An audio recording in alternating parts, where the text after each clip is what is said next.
4.8 விழுக்காடு, கிட்டத்தட்ட 33.5, அதாவது 34 விழுக்காடு 23 மாதங்களில் உயர்த்தி இருக்கிறது திமுக அரசு. இது வன்மையாக கண்டிப்பது மட்டுமல்ல, இது உடனடியாக திரும்ப பெற வேண்டும். இதனால் அனைத்து மக்களுக்கும் பாதிப்பு. அதாவது தமிழ்நாட்டில் கிட்டத்தட்ட 7.25 கோடி மக்கள் இருக்கின்றார்கள். இந்த 7.25 கோடி மக்களுக்கும் பாதிப்பு இந்த மின்கட்டண உயர்வு. இதை முதலமைச்சர் இந்த கட்டண உயர்வை திரும்ப பெற வேண்டும், குறைக்க வேண்டும். இல்லையேன் தமிழ்நாட்டில் தொழில் செய்ய முடியாத ஒரு சூழல் வந்துவிடும். அது மட்டுமல்ல, திமுக தேர்தல் வாக்குறுதி கொடுத்தார்கள். நாங்கள் ஆட்சிக்கு வந்தவுடன் மாதம் மின் கணக்கெடுப்பு நடத்துவோம் என்று. அந்த வாக்குறுதி நிறைவேற்றவில்லை. அந்த வாக்குறுதி நிறைவேற்றினார்கள் என்றால், அதாவது மற்ற மாநிலங்களில் மாதம் மின் கணக்கெடுப்பு எடுக்கிறாங்க. ஏன் உங்களால் ஏன் எடுக்க முடியல? அப்படி எடுத்தாங்கன்னா கிட்டத்தட்ட 15 ஒரு 18-20 விழுக்காடு மின் கட்டணம் குறையும், மக்களுக்கு குறையும். குறிப்பா ஏழை மக்களுக்கு, நடுத்தர மக்களுக்கு குறையும். இப்போ காவிரியில தண்ணி வந்துட்டு இருக்கு. இன்னும் ஒரு 2 நாட்களில் மேட்டூர் அணை நிரம்ப இருக்கிறது. இப்போ ஒரு வினாடிக்கு கிட்டத்தட்ட 1000 கனஅடி நீர் வந்து கொண்டிருக்கிறது. 2 நாட்களுக்கு பிறகு அத்தனை நீரும் கடலுக்கு தான் செல்ல இருக்கிறது. காரணம், 57 ஆண்டு காலம் ஆட்சி செய்து இந்த நீரை எப்படி பயன்படுத்துவது கூட இவங்களுக்கு தெரிஞ்சுக்கல, இன்னும் தெரிஞ்சுக்கல. தெரியறதுக்கு இவங்களுக்கு வாய்ப்பு இல்லை. எவ்வளவு திட்டங்கள் நிலுவையில் இருக்கிறது, அதற்கெல்லாம் முக்கியத்துவம் கிடையாது.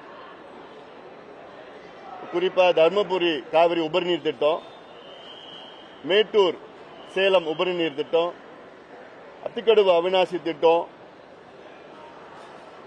நல்லார் பாம்பார் திட்டம்,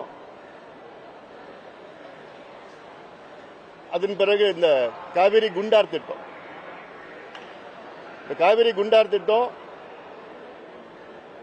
கிட்டத்தட்ட 6 மாவட்டங்களுக்கு நீர் செல்கின்ற திட்டம். அது கரூர்ல இருந்து, சிவகங்கையிலிருந்து, திருச்சியிலிருந்து, புதுக்கோட்டையிலிருந்து, மதுரையிலிருந்து விருதுநகர் போறது. அறிவிச்சாங்க, 16,000 கோடி அறிவிச்சாங்க. ஆனால் அதன் பிறகு எந்த நடவடிக்கையும் எடுக்கல. இது போன்ற திட்டங்கள். அது இல்லாம இப்போ குறுவை சாகுபடி சரியான முறையில் நடக்கல. காரணம், தண்ணி கிடையாது.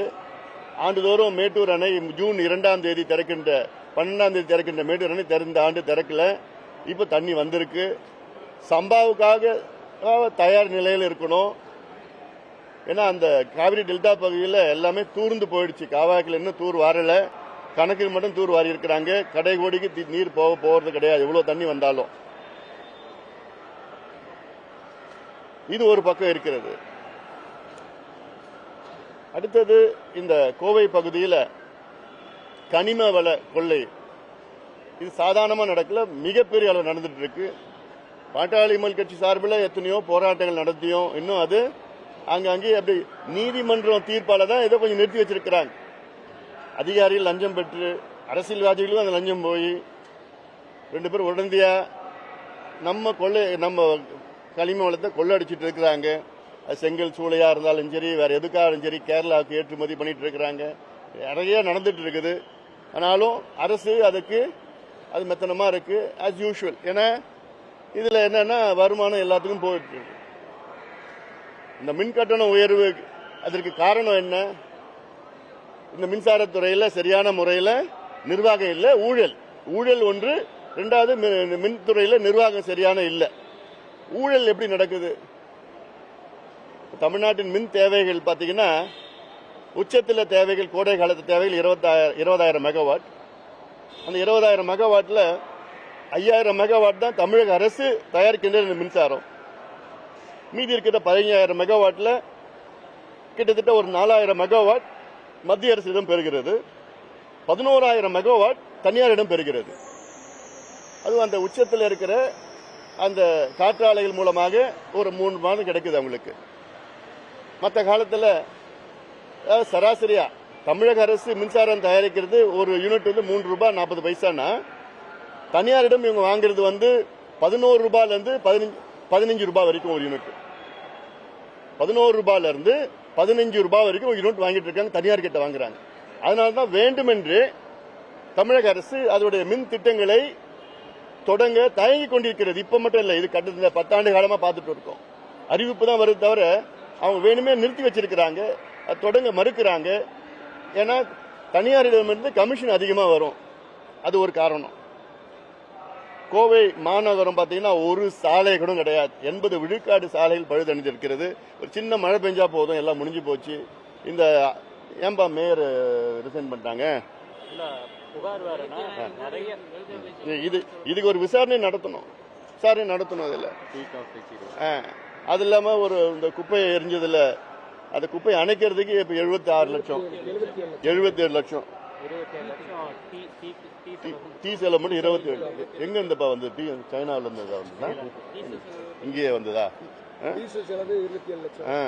இதெல்லாம் வந்து நிச்சயமாக விசாரணை செய்து இதுல யாரு தப்பு பண்ணிருக்காங்களோ கடுமையான நடவடிக்கை அவர்கள் மீது உறுதியா எடுக்கணும். அதுல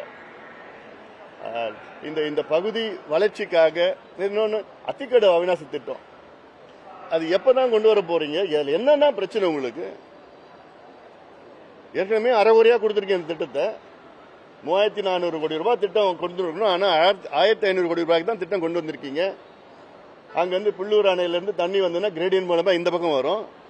காளிங்கராய வாய்க்கால் மூலமா கொண்டு வந்து திருப்பி நீரேற்று ஒரு பம்ப் மூலமா எடுத்துக்கிட்டு அரைகுறையா இன்னும் அது முடிக்கலன்னா இப்போ தென்மேற்கு பருவம் மழை வந்துட்டு இருக்குது. இந்த நேரத்தில் தண்ணி எல்லாம் நம்ம கடலுக்கு அனுப்பிச்சு விட்டுட்டு அதுக்கப்புறம் தண்ணி இல்லைன்னு ஒரு சூழல்ல செய்யறதெல்லாம் வந்து இது நிர்வாக திறமை சுத்தமா இல்லைன்னு சொல்லுறது.